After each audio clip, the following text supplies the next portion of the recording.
Assalamualaikum warahmatullahi wabarakatuh. Alhamdulillah, alhamdulillahi binikmatil iman wal islam. Asyhadu an la ilaha illallah wa asyhadu anna Muhammadar Rasulullah. Allahumma salli ala sayyidina Muhammad wa ala alihi sayyidina Muhammad. Sadaqallahul azim. Kaum muslimin dan muslimat, pemirsa TVRI Sulawesi Tengah yang berbahagia, senang sekali pemirsa kembali kami menyapa Anda dalam program acara persembahan TVRI Sulawesi Tengah, yaitu program acara Mutiara Hikmah. Dan insya Allah program acara Mutiara Hikmah ini akan menambah munajah dan takarub kita kepada Allah Subhanahu wa Ta'ala. Amin ya Rabbal Alamin. Kaum muslimin dan muslimat, pemirsa TVRI Sulawesi Tengah yang berbahagia, alhamdulillah telah hadir di tengah-tengah kita narasumber yang insya Allah akan membawakan materi kita pada sore hari ini di program acara Mutiara Hikmah persembahan TVRI Sulawesi Tengah, yaitu Al-Ustadz Al-Mukarram Ustadz Profesor Dr. Kiai Haji Zainal Abidin MAG. Assalamualaikum Pak Prof. Waalaikumsalam warahmatullahi wabarakatuh. Alhamdulillah. Alhamdulillah. Baik, syukur Pak Prof sudah hadir di istri kami. Ya. Beliau merupakan Ketua Majelis Ulama Indonesia MUI Kota Palu, dan juga telah hadir di tengah-tengah kita ibu-ibu dari Majelis Taklim Al-Mubarak, Kelurahan Birobuli Utara, Kecamatan Palu Selatan. Assalamualaikum ibu-ibu. Waalaikumsalam. Sehat-sehat?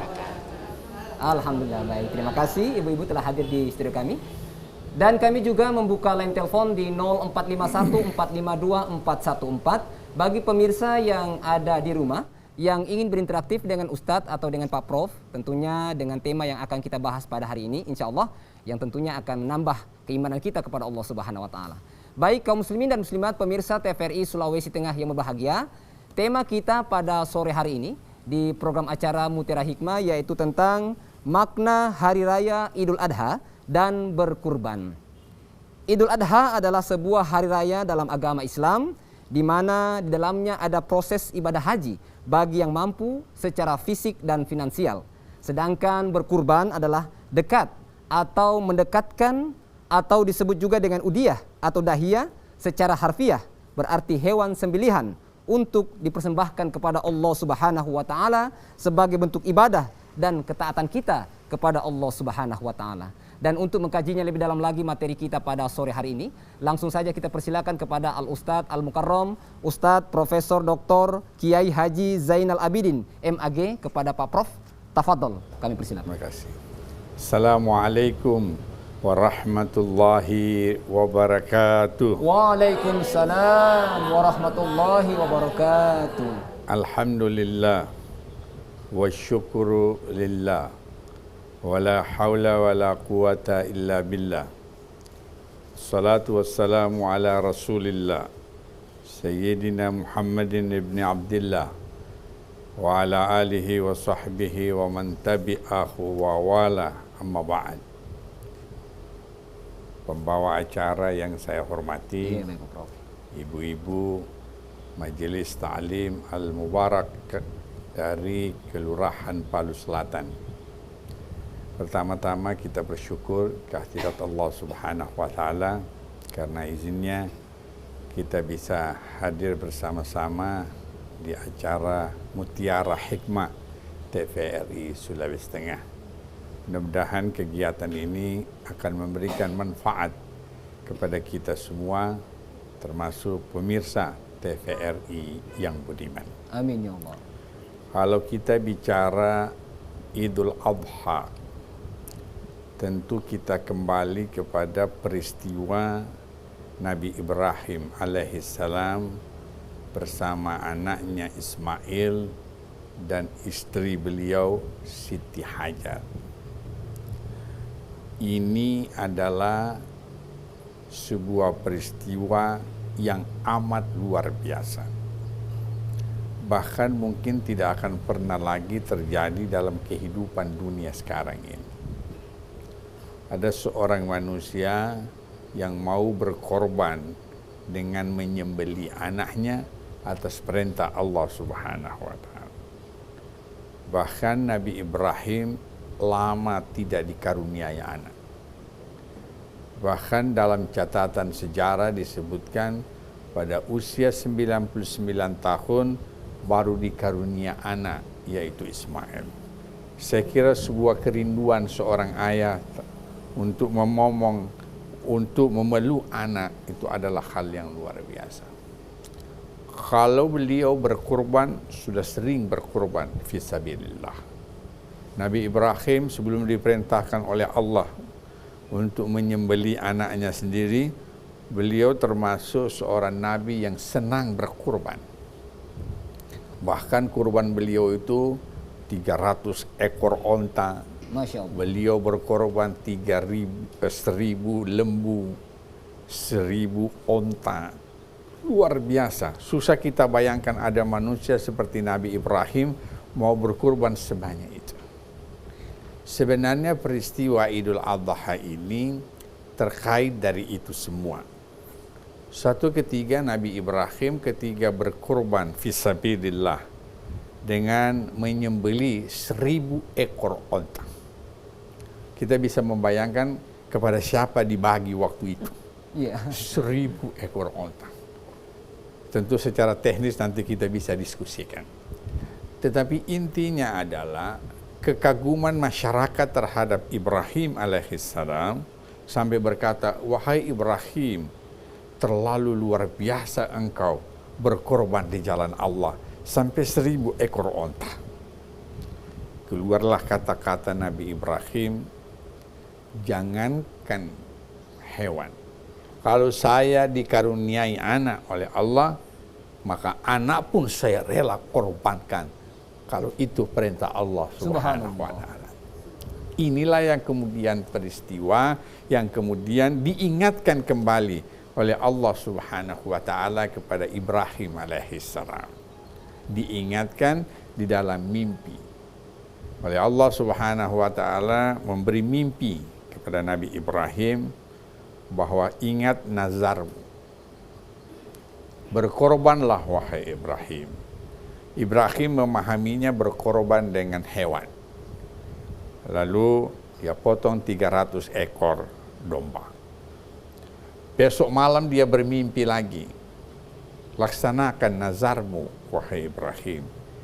Dia membayangkan bahwasanya ada perintah lagi dari Allah. Maka dia siapkan lagi kurang lebih 300 ekor lembu. Dalam mimpi itu juga dilihat lembu yang disedekahkan, yang dikorbankan itu habis dimakan api. Dia berpendapat bahwa korbannya diterima oleh Allah Subhanahu wa ta'ala.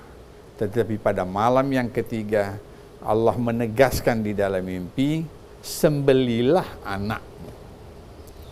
Itulah di dalam Al-Quran kita tahu, inni ara fil manami anni asbahuka. Wahai anakku, ya bunayya, saya melihat di dalam mimpi, saya diperintahkan oleh Allah untuk menyembelih.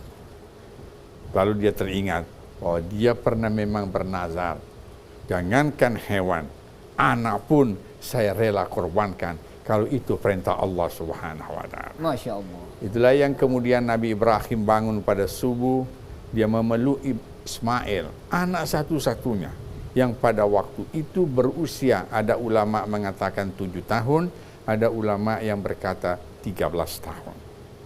Dari sanalah peristiwa Idul Adha ini yang kemudian menjadi peristiwa yang kemudian dilanjutkan oleh Nabi Muhammad sallallahu alaihi wasallam. Allahumma shalli wa sallim wa barik. Ibadah Adha atau ibadah haji itu adalah kelanjutan dari ibadah haji yang dilakukan oleh Nabi Ibrahim alaihissalam. Jadi Nabi Muhammad itu hanya melanjutkan apa yang pernah dilaksanakan. Bahkan ada ulama berpendapat, ada riwayat berpendapat, tawaf di Ka'bah itu sebagai rangkaian dari haji itu sudah juga dilakukan oleh Nabi Adam alaihissalam. Jadi, karena apa? Sebelum Nabi Adam diciptakan oleh Allah untuk turun ke bumi, lebih dulu diciptakan Ka'bah. Di dalam Al-Quran disebutkan, inna awwala baiti wudi'a linnasi lalladzi bi Baqqatin mubarakah fihi ayatun hudan lil alamin fihi ayatun bayyinatun maqamu Ibrahim wa man dakhalahu kana aminah. Jadi rumah yang pertama dibangun untuk manusia. Jadi bukan manusia yang bangun. Rumah yang pertama dibangun untuk manusia. Jadi kalau ada kata-kata untuk manusia, berarti bukan manusia yang bangun. Siapa yang bangun? Yang dibangun oleh para malaikat atas perintah Allah Subhanahu wa taala. Jadi ketika kita melihat Ka'bah, sebenarnya kita melihat itulah rumah yang pertama kali dibangun oleh malaikat untuk manusia. Baik, para pemirsa yang budiman, ibu-ibu yang saya hormati, olehnya itu ketika orang melakukan tawaf sebagai bagian dari proses melaksanaan ibadah haji, sebenarnya pernah dilakukan Nabi Adam, dilakukan Nabi Ibrahim, dan dilakukan oleh nabi-nabi sebelum Nabi Muhammad SAW. Cuma nanti di dalam perjalanan pelaksanaan tawaf dan ibadah itu ada namanya sa'i, kemudian ada namanya wukuf dan lain sebagainya. Itu kan sebagaimana kita tahu adalah kejadian di mana Nabi Ibrahim alaihissalam ketika akan meninggalkan istri tercinta di kota Mekah yang tandus itu. Jadi waktu Nabi Ibrahim akan meninggalkan istrinya, dia tidak balik-balik. Dia cuma bilang, Hajar, saya mau pergi. Berangkatlah Nabi Ibrahim. Wah, kalau kita seperti sekarang berangkat begitu, marah kita punya itu. Yeah. Berangkatlah Nabi Ibrahim. Lalu berteriaklah, dikejar. Siti Hajar berkata, Ibrahim, kemana engkau? Dia tidak balik. Dia jalan terus. Dikejar lagi. Dia bertanya lagi, kemana engkau wahai Ibrahim? Dia tidak balik. Tapi ketika Siti Hajar mengejar, lalu berkata, Ibrahim, apakah engkau pergi ini atas perintah Allah? Baru berbalik Nabi Ibrahim. Dia melihat istrinya, benar saya pergi ini atas perintah Allah Subhanahu wa taala. Apa kata Siti Hajar? Kalau itu perintah Allah, saya ikhlas engkau meninggalkan aku seorang diri dengan anakku di padang tandus yang tidak ada air dan tidak ada segalanya. Ini luar biasa kerelaan seorang istri yang bernama Hajar. Saya kira kita butuh Hajar-Hajar di zaman modern. Iya, Masya Allah. Dan saya kira ibu-ibu Al-Mubarak ini bagian dari Hajar-Hajar di zaman modern. Amin, Pak Pop. Kenapa? Karena itu kalau panggilan Allah, lalu ditanya kepada Ibrahim, kenapa engkau tidak balik melihat saya? Apakah engkau tidak sayang kepadaku? Saya tidak tega meninggalkan engkau dengan melihat wajahmu. Olehnya itu saya berangkat begitu diperintah oleh Allah. Saya tidak mau melihat wajahmu. Kalau saya lihat nanti wajahmu, saya tidak akan meninggalkan dirimu dan saya akan meninggalkan perintah Allah Subhanahu wa taala. Jadi ibu-ibu, kalau ada suami tidak lihat kita, jangan dimarah. Yeah. Jangan-jangan dia tidak tega untuk melihat kita dan meninggalkan kita. Baik, peristiwa seperti itulah kemudian ketika Hajar mencari air, tidak menemukan air, lalu Ismail memupuk kakinya, lalu terpencarlah air. Semua peristiwa itulah yang kemudian nanti dilaksanakan oleh orang yang melakukan ibadah haji di kota Mekah Al-Mukarramah. Jadi peristiwa Idul Adha atau ibadah haji itu adalah dalam rangka mengulang peristiwa-peristiwa yang sudah dilakukan oleh Nabi Ibrahim, yang dilakukan oleh Nabi Ismail, dan yang dilakukan oleh Nabi Hajar, yang kemudian kita praktekkan dalam kehidupan kita sekarang. Nah, perlu saya jelaskan sedikit kepada ibu-ibu, pada zaman Nabi Muhammad itu banyak orang tawaf tapi sudah lain tawafnya. Artinya sudah tidak seperti Nabi Ibrahim. Karena antara Nabi Ibrahim dengan Nabi Isa saja itu waktunya 2000 tahun. Subhanallah. Antara Nabi Muhammad dengan Nabi Isa itu sekitar 570 tahun. Artinya antara Nabi Ibrahim dengan Nabi Muhammad itu sekitar 2500 tahun. Masya Allah. Sehingga ajaran Nabi Ibrahim itu sudah banyak yang menyimpang dari ajaran-ajaran. Salah satu di antaranya, orang tawaf pada waktu itu dalam keadaan tidak berpakaian. Laki-laki dan perempuan itu tawaf tidak berpakaian, karena ada pendapat mereka pada waktu itu kalau menghadap Tuhan harus dalam keadaan telanjang sebagaimana kita lahir dalam keadaan telanjang. Ini pemahaman yang keliru pada waktu. Nah, demikianlah saya kira rangkaian pelaksanaan ibadah haji yang kemudian kita sebut dengan ibadah Idul Adha, berkorban. Perintah berkorban itu adalah perintah yang dilaksanakan oleh Nabi Ibrahim yang kemudian juga dilanjutkan oleh kita semua.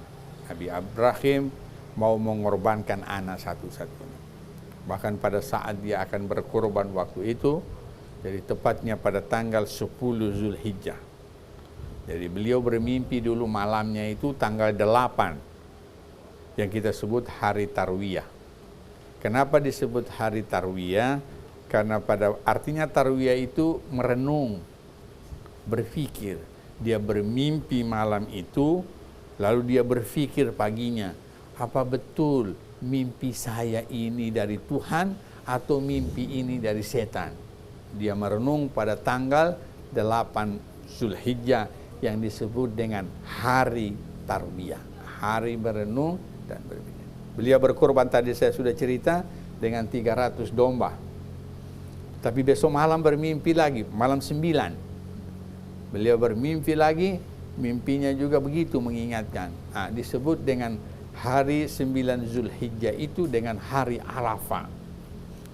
Di sana dia sudah mulai mengerti. Arafah itu artinya mengerti, mengenal. Oh, dia mulai sadar, ini bukan perintah setan, tapi ini perintah Allah Subhanahu wa Ta'ala. Pas dia berpikir pada waktu itu dan dia mengenal, pada saat itu dia berada di Arafah. Jadi di tempat wukuf itulah. Nanti pada hari ke-10 dia bangun pagi, dia pamit kepada istrinya. Dia bilang sama istrinya, wahai istriku, ini kasih pakaian yang bagus ini, Ismail. Dia mau bertemu dengan Allah Subhanahu wa Ta'ala. Siti Hajar juga tidak banyak tanya. Dia kasih pakaian yang bagus, dia kasih minyak wangi, dia sisir baik-baik anaknya, kemudian dilepas ke sana. Sampai di sana terjadilah proses itu. Jadi ketika akan disembelih, itu ternyata kapak yang dipakai itu tidak bisa sebenarnya menembusnya. Masya Allah. Ya, lalu Ismail berkata, Papa, kalau begitu lepas tangan saya, jangan diikat. Kalau saya diikat seakan-akan saya terpaksa untuk berkorban. Saya terpaksa memenuhi perintah Tuhan. Lepas tangan saya. Dilepaslah tangan. Ini menunjukkan betapa Ibrahim ikhlas berkorban demi perintah Allah Subhanahu wa Ta'ala. Saya kira peristiwa-peristiwa ini juga memberikan dorongan dan semangat kepada kita untuk semangat berkorban. Saya kira kalau kita diminta berkorban untuk menyembelih anak kita, saya kira kita akan berpikir panjang hari ini. Tetapi kurban yang diminta oleh Allah diganti dengan seekor domba. Mudah-mudahan kita diberi kekuatan oleh Allah juga untuk mampu berkorban sekemampuan kita. Oleh itu, dalam satu keluarga, kalau sudah ada yang bisa berkorban, berkorbanlah, karena pahalanya juga sama dirasakan oleh tanggungan keluarga kita. Kalau bapak berkorban, istri dapat pahalanya, anak juga dapat pahalanya, keluarga satu rumah itu juga akan mendapatkan pahalanya. Tidak perlu semua berkorban. Kalau mau suami berkorban, istri berkorban, tentu lebih baik. Tapi kalau cuma satu yang mampu berkorban, berkorbanlah, semuanya juga akan diterima oleh Allah Subhanahu wa Ta'ala. Saya kira ini penjelasan kita seputar makna Idul Adha dan berkorban. Iya, baik, terima kasih Pak Prof atas penjelasannya. Baik kaum muslimin dan muslimat pemirsa TVRI Sulawesi Tengah yang berbahagia, tentunya Pak Prof sudah menjelaskan bahwa ibadah haji adalah kelanjutan dari ibadah Nabi Ibrahim alaihissalam dan Nabi Ismail alaihissalam. Dan juga Pak Prof menjelaskan bahwa ikutilah sifat Nabi Ibrahim alaihissalam yang memiliki sifat ikhlas untuk berkurban. Ternyata Allah Subhanahu wa Ta'ala memberikan rahmat kepada Nabi Ibrahim alaihissalam sekeluarga. Baik, kembali kami membuka line telepon di 0451 452 414 bagi pemirsa yang ada di rumah yang ingin berinteraktif dengan Ustadz atau ingin bertanya pada materi kita sore hari ini di program acara Mutiara Hikmah dengan tema makna Hari Raya Idul Adha dan berkurban bersama narasumber Al-Ustadz Al-Mukarram Ustadz Profesor Dr. Kiai Haji Zainal Abidin MAG. Ya baik, sebelum ke penelpon, saya persilakan kepada ibu-ibu dari Masjid Taklim Al Mubarak, Kelurahan Birobuli Utara. Tafadhol ibu-ibu. Assalamualaikum warahmatullahi ta'ala wabarakatuh. Waalaikumsalam warahmatullahi Nama wabarakatuh. saya Ibu Eka dari Majelis Taklim Al Mubarak, Kelurahan Birobuli Utara, Kecamatan Palu Selatan. Pertanyaan saya seputar kurban. Apakah hukumnya kurban untuk orang yang sudah meninggal? Kemudian apakah daging kurban bisa diperuntukkan untuk orang yang non-muslim? Terima kasih. Wassalamualaikum warahmatullahi wabarakatuh. Waalaikumsalam warahmatullahi wabarakatuh. Baik, satu orang lagi, ibu-ibu dari Masjid Taklim Al Mubarak, saya persilakan. Assalamualaikum warahmatullahi wabarakatuh. Waalaikumsalam warahmatullahi wabarakatuh. Terima kasih atas kesempatan diberikan kepada saya. Nama saya Ibu Ratmi dari Majelis Taklim Al Mubarak, Birobuli Palu Selatan. Di sini saya menanyakan tentang hukum. Yang ini menanyakan yaitu hukum puasa Arafah jika belum melunasi hutang puasa, apakah tetap diperbolehkan menunaikan puasa Arafah padahal utangnya belum dilunasi, Ustaz. Terima kasih banyak. Ya, baik. Assalamualaikum warahmatullahi wabarakatuh. Waalaikumsalam warahmatullahi wabarakatuh. Baik, terima kasih Ibu Ratni ya atas pertanyaannya. Baik, Pak Prof mungkin dijawab dulu dari Ibu Eka dengan Ibu Ratni. Saya jawab dari yang terakhir. Ya, baik. Ya, Ibu Ratni, tafadhol Pak Prof. Iya. Agak lain kalau hutang di dunia ini, misalnya bank kalau kita hutang tidak dibayar, dia tidak mau kasih hutang lagi. Itu bank. Kaitannya kalau kita puasa Arafah tetapi kita belum membayar hutang-hutang puasa kita pada waktu Ramadan. Termasuk mungkin ibu-ibu yang memang diberi dispensasi oleh Allah Subhanahu wa taala untuk tidak puasa kurang lebih 1 minggu. Tidak ada masalah dalam pandangan para ulama, karena batas waktu orang akan mengganti puasa itu diberi kesempatan sampai dengan bulan Sya'ban. Artinya ibu boleh mengganti puasa sampai dengan bulan Sya'ban. Apabila bulan Sya'ban tidak menggantinya dan masuk Ramadan, maka kewajiban bayar utang itu sudah ditutup. Artinya ibu berdosa karena tidak mengganti puasa. Kalau belum mengganti tapi sudah masuk lagi Arafah, tidak ada masalah. Disunahkan kita juga untuk pahalanya atau untuk melakukan puasa pada waktu Yaumul Arafah. Jadi tidak apa-apa, Bu. Kalaupun masih ada hutang, masih bisa ibu melaksanakan puasa pada hari Arafah.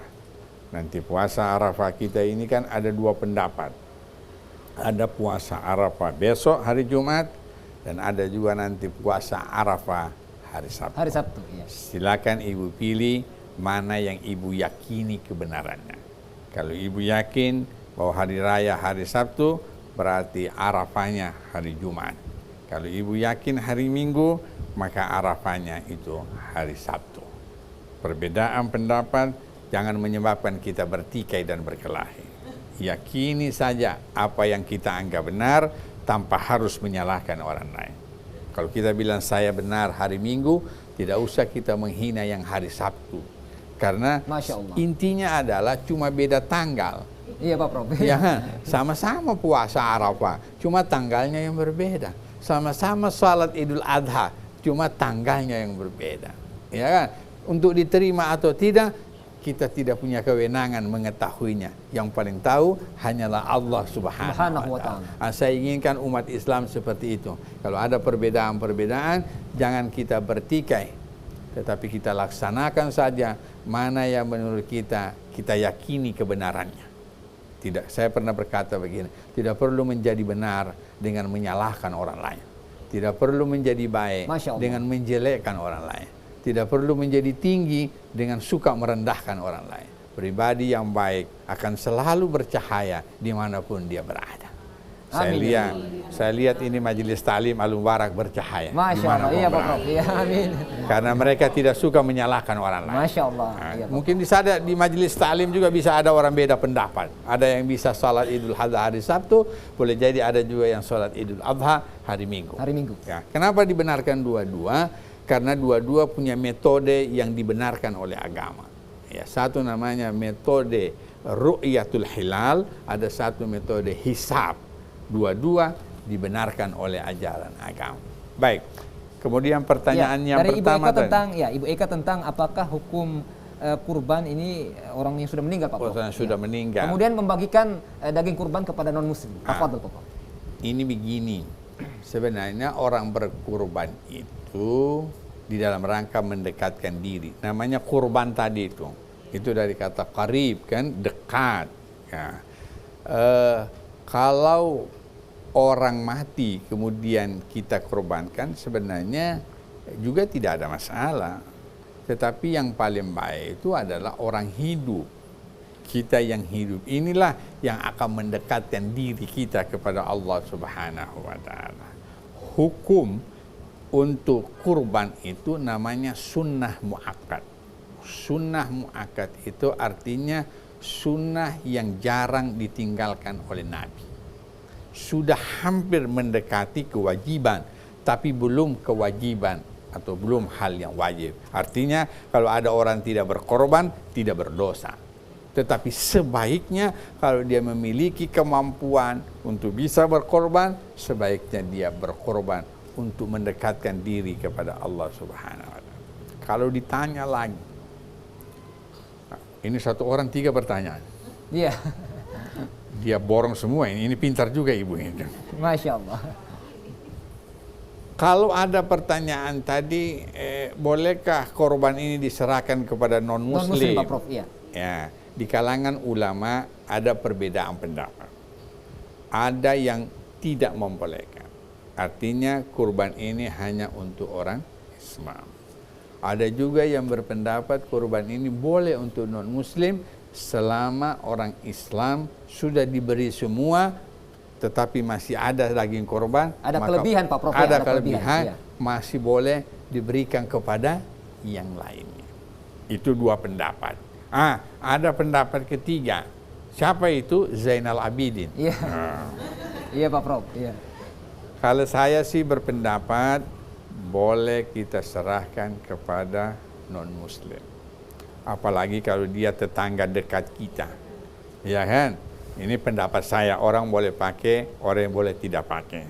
Tetapi saya berpendapat bahwa kalau dia tetangga dekat, dia orang yang baik dengan kita, dia bersahabat baik dengan kita, saya kira ini juga bagian dari selain kita mendekatkan diri kepada Allah, kita membangun persaudaraan sesama umat manusia walaupun kita berbeda agama.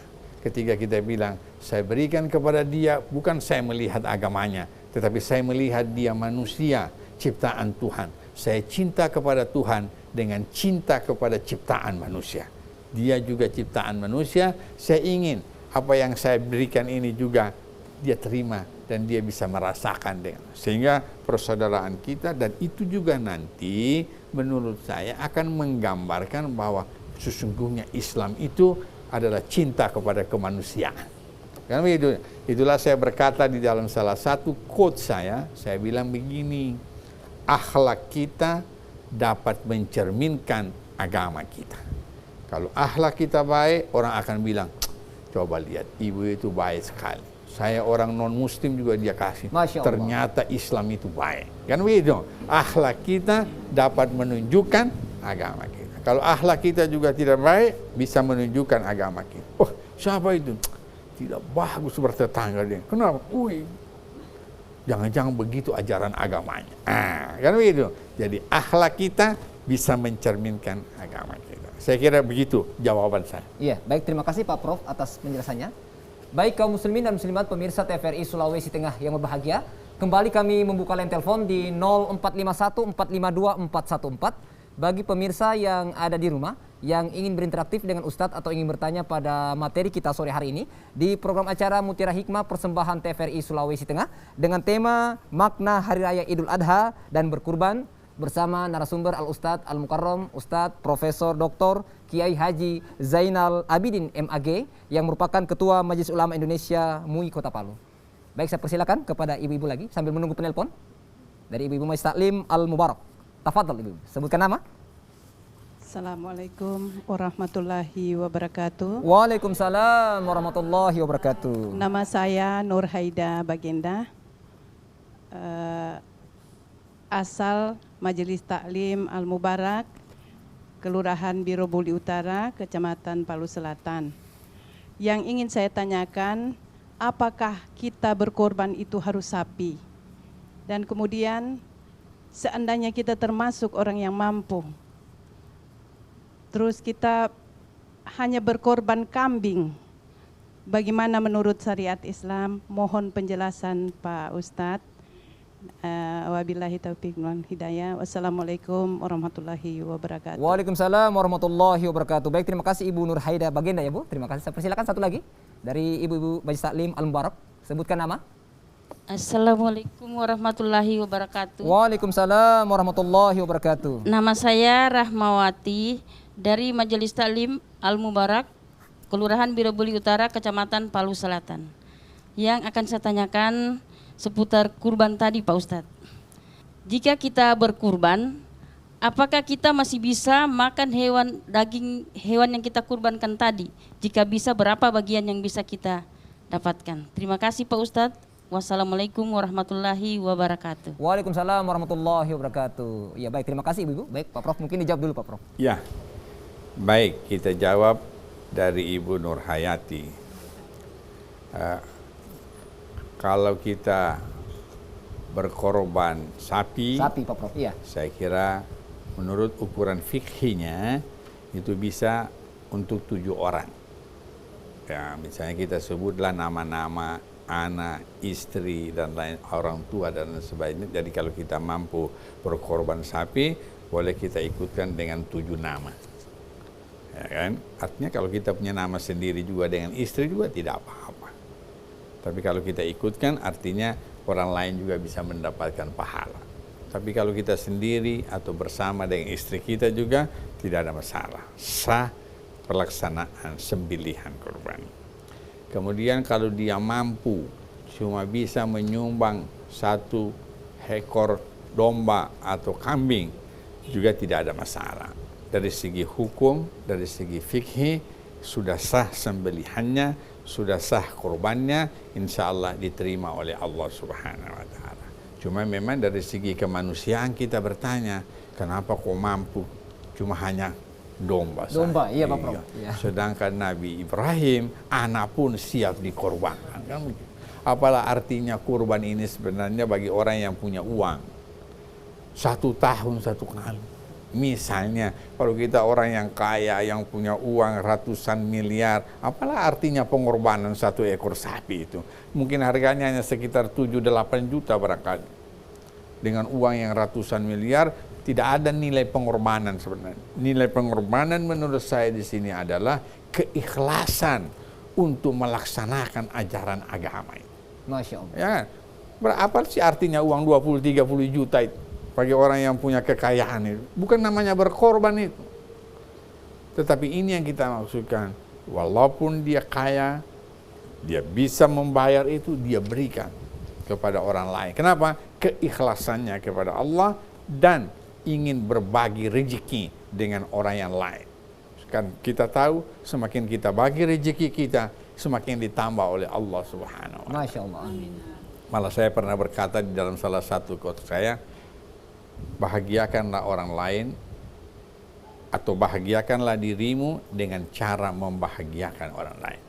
Sebagaimana api, kalau kita bagi-bagi api, bagi api, maka semakin akan terang di sekitar kita. Apinya tetap, tetapi dia akan menjadi lebih terang. Bahagiakanlah dirimu dengan membahagiakan orang lain. Ketika kita beri orang daging, kita beri orang makanan dan lain sebagainya, tentu dia akan merasa bahagia. Ketika dia bilang alhamdulillah, terima kasih Pak, kita juga akan merasa kebahagiaan dan kenikmatan itu. Disinilah dituntut keikhlasan kita untuk melaksanakan ajaran agama itu. Sebagaimana Ibrahim begitu ikhlas, Hajar juga begitu ikhlas. Bahkan Hajar itu ketika dirayu oleh iblis, setan, dia bilang, Hajar, itu kau punya anak mau dipotong oleh bapaknya. Tadi pagi waktu dia pergi, itu ada dia bawa tali, ada dia bawa kapak, itu mau potong anakmu. Apa jawab Hajar? Tidak mungkin seorang ayah akan memotong anaknya, kecuali diperintahkan oleh Allah Subhanahu wa Ta'ala. Masya Allah. Dan begitu dia. Jadi setan terus KO dia bikin. Iya. Baik. Saya kira itu ya. Yang kedua, Ya, dari Ibu Rahmawati, Pak Prof, Rahmawati. tentang seputar kurban, Pak Prof. Ini mungkin masalah pembagian daging ini, Pak. oh, Seperti apa? Apakah bisa dapat yang berkurban itu atau seperti apa pembagian? berapa banyak yang Ya. harus dibagikan Karena, dan Pak Prof, berapa ya. banyak yang bisa diambil Ya. kembali. Pengalaman Pak Prof ini banyak yang ketika berkurban dia minta 5 bungkus. Ya, satu orang 5 bungkus, ada yang 6 bungkus. Jadi seperti apa sebenarnya? Takarannya Pak Prof. Ya. Tafadhol. Yang saya pahami, yang saya tahu dalam ajaran Islam, memang daging kurban itu boleh dinikmati oleh orang yang berkurban. Boleh dinikmati, tapi jangan juga banyak. Banyak ya.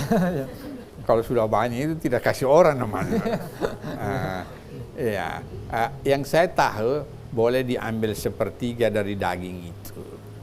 Atau ada orang yang berkata diambillah ala kadarnya untuk kita rasakan juga. Bagaimana nikmatnya ketika kita berkorban dirasakan oleh orang lain, kita juga bisa menikmati korban itu. Jadi saya kira jangan terlalu banyak, Bu. Ya, kalau takaran bisa sepertiga, kalau bisa ala kadarnya lah. Kalau bisa dibikin sedikit, sepiring kecil, misalnya daging goreng dan lain sebagainya, kemudian kita nikmati dan kita juga mendapatkan pahala di sisi Allah Subhanahu. Tapi kalau terlalu banyak, itu artinya kita tidak ikhlas. Iya. Nah, dia apa nih alatan boto kayak kan? Saya kira memang dibutuhkan keikhlasan, dibutuhkan kesabaran kita ketika melaksanakan ajaran adha atau sembelihan korbannya. Dan itulah yang dilakukan oleh Ibrahim dengan kesabaran yang luar biasa, kemudian keikhlasan yang luar biasa menyembelih anaknya. Nah, inilah ketaatan, kepatutan Ibrahim, itulah yang harus menjadi teladan kepada kita. Kalau kita bicara hikmah, sebenarnya kepatutan, ketaatan, dan keikhlasan Ibrahim itu harus menjadi teladan buat kita semua. Jadi kalau mampu 1 ekor sapi, kenapa 1 ekor domba? Iya, jangan hanya karena fikihnya boleh. Kan begitu. Sama orang salat, pokoknya kewajiban sudah selesai, salat 5 kali sehari semalam. Tidak ditambah lagi yang sunat-sunat. Iya. Ya kan? No mau kewajiban, no bayi, kan begitu. Sebenarnya kita dibutuhkan kesabaran, kepatutan, keikhlasan untuk meneladani Ibrahim, Hajar, dan Ismail. Baik. Baik, terima kasih Pak Prof atas penjelasannya. Baik kaum muslimin dan muslimat pemirsa TVRI Sulawesi Tengah yang berbahagia, kembali kami membuka line telepon di 0451 452 414. Bagi pemirsa yang ada di rumah yang ingin berinteraktif dengan Ustadz atau ingin bertanya pada materi kita sore hari ini di program acara Mutiara Hikmah dengan tema makna Hari Raya Idul Adha dan berkurban bersama narasumber Al-Ustadz Al-Mukarram Ustadz Profesor Dr. Kiai Haji Zainal Abidin MAG.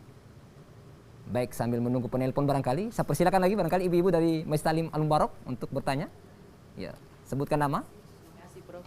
Assalamualaikum warahmatullahi wabarakatuh. Waalaikumsalam warahmatullahi wabarakatuh. Nama saya Ibu Nurwadi dari Majelis Taklim Al-Mubarak, Palu Selatan.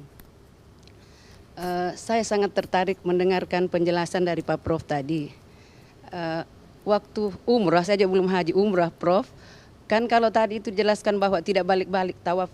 Ada tawaf terakhir itu kan tidak balik-balik. Saya tidak balik-balik, tapi saya tidak mengerti apa dilarang balik. Maksudnya dilarang nengok. Tidak boleh nengok lagi. Jadi setelah selesai, tidak boleh lagi balik-balik lihat Ka'bah. Terima kasih, saya baru hari ini saya tahu bahwa ternyata begitu jalan ceritanya, kita tidak dilarang menengok kembali Ka'bah. Terima kasih. Yang saya ingin tanyakan sudah jelas tadi apa yang dijelaskan oleh Prof. Hanya saya mau ingin minta penjelasan lagi, Prof. Biasanya kan kita, maaf, saya juga pernah mengorbankan orang yang sudah meninggal, misalnya almarhum ayah saya, almarhum suami saya. Nah, kalau sekarang setelah saya mendengarkan kalau orang meninggal mungkin apakah niatnya saja, Prof. Misalnya saya Nurwadi bin, saya sebutkan nama ayah saya, atau anak saya mengorbankan misalnya Rinaldi bin nama bapaknya. Itu yang saya ingin tanyakan, sehingga walaupun dia sudah meninggal mungkin masih dapat juga kebaikan-kebaikan dari anak istri almarhum.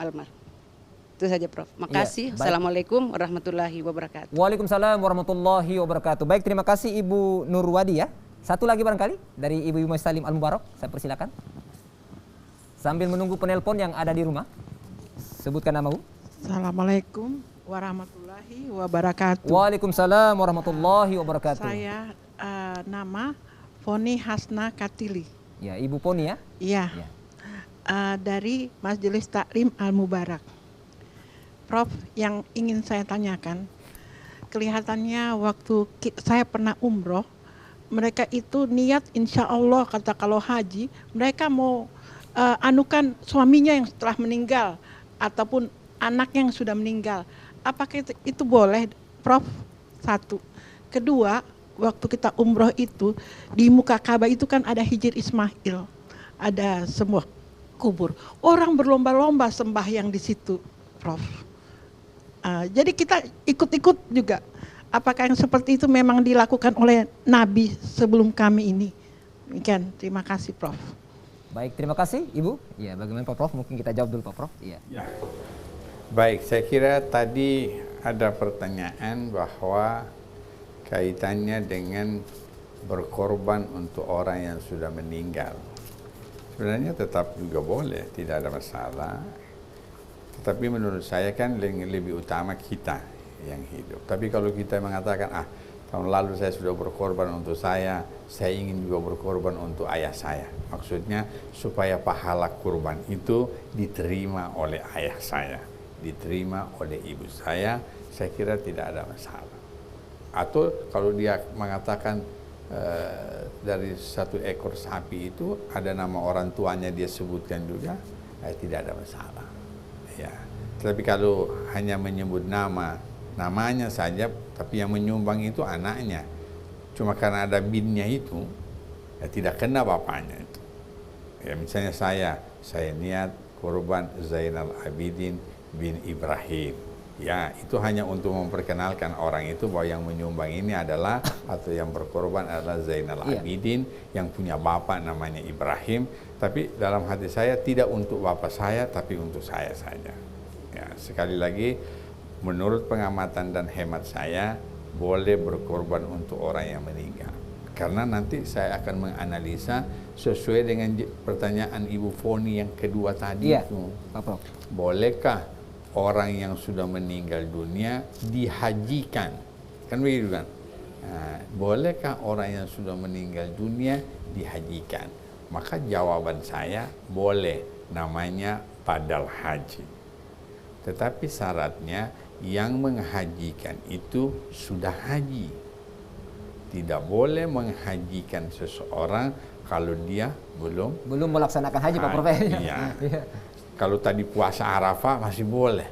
Belum dia ganti DP puasa, dia sudah puasa lagi. Tapi kalau ini tidak boleh dia mengganti haji, namanya badal haji untuk orang tuanya kalau dia belum haji. Karena kewajiban haji lebih utama buat dirinya dibanding dengan orang yang sudah meninggal dunia. Orang yang sudah meninggal dunia kan sudah selesai sebenarnya. Ya kan? Memang dia sudah meninggal, mau naik haji apa lagi? Cuma rasa sayang anak, rasa cinta anak terhadap orang tuanya. Kenapa waktu itu dia tidak punya kemampuan, kasihan untuk naik haji? Saya anaknya punya kemampuan untuk membiayai dia naik haji, tapi dianya sudah tidak ada. Maka dia boleh menghajikan orang tuanya dengan dia sendiri yang menghajikan setelah dia sudah pernah haji, atau dia menyuruh kepada orang lain di Mekah atau di sekitar kota Mekah untuk menghajikan. Namanya badal haji. Boleh dalam agama dan dibenarkan oleh Nabi Muhammad SAW dan juga oleh ulama-ulama kita membolehkan dengan istilah badal haji. Saya pernah melakukan itu ketika saya haji tahun 94, orang tua saya juga belum haji. Maka saya cari teman saya di Mekah dan saya suruh dia. Jadi semua proses di haji yang dia lakukan, niat ihram pertama itu dengan niat atas nama ayah saya. Kedua tadi soal Hijr Ismail. Pak Prof, tentang hijrah. Ini orang salat, apakah ada tuntunan dari baginda Rasulullah SAW? Memang sepengetahuan yang saya tahu bahwa di situ tempat hijrnya Ismail. Artinya di situ di dalam hadis disebutkan bagian dari Ka'bah. Jadi dulu Ka'bah itu semuanya, kemudian sekarang dia ini Hijr itu bagian dari Ka'bah. Itu orang berlomba salat di sana karena dia tidak bisa masuk ke dalam Ka'bah, maka dia pernah salat juga di dalam Ka'bah. Bagian Ka'bah itu di situ. Nah, memang artinya ada pandangan yang berkata bahwa kalau kita sudah pernah salat di dalam Ka'bah, insya Allah kehidupan kita akan baik, kehidupan kita akan sukses, doa kita akan dikabulkan oleh Allah Subhanahu. Amin. Ya Malah ada yang menurut saya sudah ditambah-tambah. Kalau sudah sembahyang di dalam Ka'bah sudah tembus ke atas. Padahal Ka'bah itu terpele di atas, tidak tembus apa-apa. Cuma hanya pemahaman seseorang yang dia maksudkan ketika dia salat di dalam, dia mendapat anugerah dari Allah Subhanahu wa Ta'ala. Itulah yang kemudian Ibu Poni, mereka sembahyang di Hijr Ismail seakan-akan mereka sudah salat juga di dalam Ka'bah. Karena tidak sembarang orang bisa masuk ke dalam Ka'bah, kecuali tamu-tamu resmi negara, biasanya yang diberi dispensasi untuk bisa masuk ke dalam sana. Siapa tahu satu saat Majelis Ta'lim Al-Mubarak diberikan anugerah untuk bisa salat di dalam Ka'bah. Amin ya rabbal Ya, alamin. kita tidak tahu kalau Allah ingin memuliakan seseorang, bisa datang dari mana saja kemuliaan itu, atau kepada siapa saja kemuliaan itu diberikan. Saya kira saya sudah jawab. Ya, baik, terima kasih Pak Prof. Ada atas- hal yang ingin saya tegaskan pada kesempatan yang baik ini, karena di kita sekarang ini ada perbedaan soal Idul Adha. Ada yang hari Sabtu Iya, tanggal Pak. 9, ada yang hari Minggu. Saya tidak mempersoalkan lagi harinya, cuma yang saya ingin tegaskan, karena ini menyangkut hukum, diusahakan bagi mereka yang menyembeli korban atau menyerahkan hewan korbannya kepada lembaga-lembaga, ke masjid-masjid. Kan biasanya saya domba berapa? 1.750, uangnya saya kasih. Ini namanya dibenarkan itu. Cuma nanti diminta kepada pihak-pihak yang akan menyembeli korban itu harus disesuaikan dengan keyakinan orang yang berkorban. Apakah orang yang berkorban itu dia yakin Idul Adha-nya hari Sabtu atau hari Minggu? Kalau dia nanti yakin Idul Adha-nya hari Minggu, jangan dipotong hari Sabtu. Iya. Itu maksud saya. Sengaja saya tegaskan di mutiara hikmah kita, dan mudah-mudahan didengar oleh pemirsa Amin, semuanya, bahwa harus diperjelas. Tolong nanti sembelihan saya itu dimulai dengan sembelihan hari Sabtu. Ya kan? Tidak ada masalah, karena memang dia hari Sabtu sudah. Tapi bagi orang yang yakin Idul Adha-nya hari Minggu, itu tidak boleh disembelih hari Sabtu. Karena hari naharnya kan dalam Al-Quran, fasalli li rabbika wanhar, salatlah engkau kemudian berkorbanlah.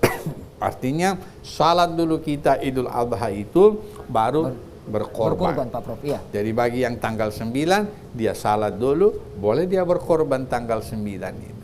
Bagi yang tanggal 10, jangan sampai dia punya korban disembeli pada tanggal 9, itu nanti tidak sah. Dia cuma menjadi sedekah.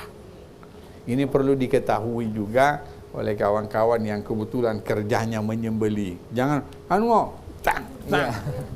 nanti tidak sah sembelihan orang itu. Ini saya kira sengaja saya Pak Abu Julu, sengaja saya sampaikan ini karena menurut saya ini penting. Jangan sampai dia tanggal 10 tapi sudah disembeli tanggal 9. Padahal yang bersangkutan belum melaksanakan sholat Idul Adha. Jadi nanti ditanya ini mau disembeli tanggal berapa. Kalau sudah tanggal 9, ya masuk juga tanggal 10 kalau dia kan. Tapi kalau sudah tanggal 10, sudah masuk 11, 12, 13, tidak ada masalah lagi. Karena sudah, tapi jangan sampai yang tanggal 9 itu sampai 4 hari lebih. Sudah tidak sah. Jadi yang Sabtu, Minggu, Senin, Selasa, Rabu terakhir. Yang hari Sabtu. Kalau dia hari Minggu, berarti hari Kamis berakhir pemotongannya. Minggu, Senin, Selasa, Rabu. Ya, Minggu, Senin, Selasa, Rabu. Jadi yang hari Minggu, Rabu, yang hari Sabtu, hari Selasa. Sabtu, Minggu, Senin, Selasa. Itu saya kira itu penjelasan tambahan dari saya terkait dengan sembelihan hewan kurban. Ya, baik, terima kasih Pak Prof atas penjelasannya. Baik kaum muslimin dan muslimat pemirsa TVRI Sulawesi Tengah yang berbahagia, kembali kami membuka line telepon di 0451 452 414 bagi pemirsa yang ada di rumah yang ingin berinteraktif dengan Ustadz atau ingin bertanya pada materi kita sore hari ini di program acara Mutiara Hikmah dengan tema makna Hari Raya Idul Adha dan berkurban bersama narasumber Al-Ustadz Al-Mukarram Ustadz Profesor Dr. Kiai Haji Zainal Abidin MAG. Ya baik Ustadz, karena mengingat durasi waktu ini Ustadz, mungkin Ustadz bisa memberikan closing statement atau kesimpulan dari materi-materi yang sudah Pak Prof sampaikan. Tafadhol Pak Prof. Baik, saya kira Hari Raya Idul Adha itu sebenarnya hari raya besar dibanding dengan Hari Raya Idul Fitri. Kalau Hari Raya Idul Fitri itu tidak boleh puasa hanya 1 hari, yaitu pada 1 Syawal. Tetapi kalau Hari Raya Idul Adha itu kita tidak dibolehkan puasa selama 4 hari. Termasuk hari Idul Adhanya 10, 11, 12, dan 13. Untuk kenapa tidak puasa? Supaya kita merayakan hari raya ini selama 4 hari lamanya. Itulah sebabnya bahwa Idul Adha ini hari raya besar. Cuma kita di negeri kita ini yang besar itu Idul Fitri. Ya, pakai baju baru itu Idul Fitri. Masya Allah, ya. Ya, horden baru itu Idul Fitri. Idul Fitri Pak Prof, ya. Kenapa? Itu terkait dengan tradisi sebenarnya. Itu tradisi bangsa kita, mudik dan lain sebagainya. Itu bukan bagian dari ajaran agama, tapi tradisi kita menyambut sesuatu yang hari besar. Kalau di Saudi itu hari besar itu adalah Idul Adha. Kita tidak menyalahkan, cuma hanya memberikan penjelasan bahwa Idul Adha itu sebenarnya hari raya besar di dalam Islam karena orang merayakannya selama 4 hari. Artinya menikmati makanan dan minuman itu selama 4 hari lamanya. Tapi kalau hari raya Idul Fitri, biasa orang hari kedua sudah puasa. Belum habis yang dimakan, sudah puasa lagi. Baik, saya kira itu mudah-mudahan Allah menganugerahi kita rezeki. Amin, amin. Sehingga kita juga bisa melaksanakan kurban ini. Amin. Karena pahala kurban ini sangat amat luar biasa. Di dalam hadis disebutkan bahwa kalau kita sudah berkorban, termasuk jangan dipotong itu tandunya, jangan dipotong kukunya, jangan dipotong bulu-bulu dari binatang yang akan kita sembelih itu. Jangan dipotong karena dia akan dihitung seperti pahalanya. Masya Allah. Iya, nanti akan datang dia punya tandu kukunya Pak Prof ya. Datang bulu-bulunya itu nanti berbentuk pahala. Anda bisa bayangkan bagaimana banyaknya bulu-bulu domba, bulu-bulu sapi itu semua menjadi pahala di sisi Allah Subhanahu wa taala. Darahnya ketika dipotong, disembelih kurban itu belum sampai ke tanah, pahalanya sudah sampai di sisi Allah Subhanahu wa taala. Itu artinya pahalanya, kalau ingin saya simpulkan, seakan-akan pasti diterima oleh Allah Subhanahu wa taala. Karena belum jatuh sudah sampai. Padahal kalau dipotong cepat betul sampainya. Nah, mudah-mudahan kita semua diberikan rezeki oleh Allah Subhanahu wa taala bisa berkurban dalam hidup kita ini. Amin. Saya kira itu yang bisa saya sampaikan, walaupun nanti ada juga orang bilang, Ustaz, bisa kita berkorban ayam? Wah, ini. Itu ada juga pandangan begitu, tapi saya tidak mau jelaskan dulu hari ini. Baik. Terima kasih. Ya, baik, terima kasih Pak Prof atas penjelasannya. Baik kaum muslimin dan muslimat pemirsa TVRI Sulawesi Tengah yang berbahagia, tentunya Pak Prof sudah menjelaskan bahwa Hari Raya Idul Adha adalah hari raya besar umat Islam yang harus dilaksanakan. Insya Allah Allah Subhanahu wa taala memberikan rahmat kepada kita. Kemudian Pak Prof juga menjelaskan bahwa sungguh besar pahala orang yang berkurban di jalan Allah Subhanahu wa taala. Pak Prof menjelaskan bahkan darahnya belum jatuh ke tanah, Allah sudah menerima amal ibadahnya. Amin ya rabbal alamin. Demikian Mutiara Hikmah pada sore hari ini. Kami ucapkan terima kasih kepada Al-Ustadz Al-Mukarram, guru saya, Al-Ustadz Profesor Dr. Kiai Haji Zainal Abidin MAG, merupakan Ketua Majelis Ulama Indonesia MUI Kota Palu.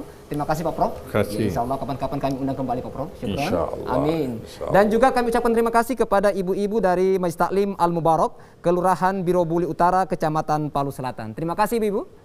Ya, terima kasih sudah hadir di studio kami. Insya Allah kapan-kapan kami undang kembali Ibu. Terima kasih.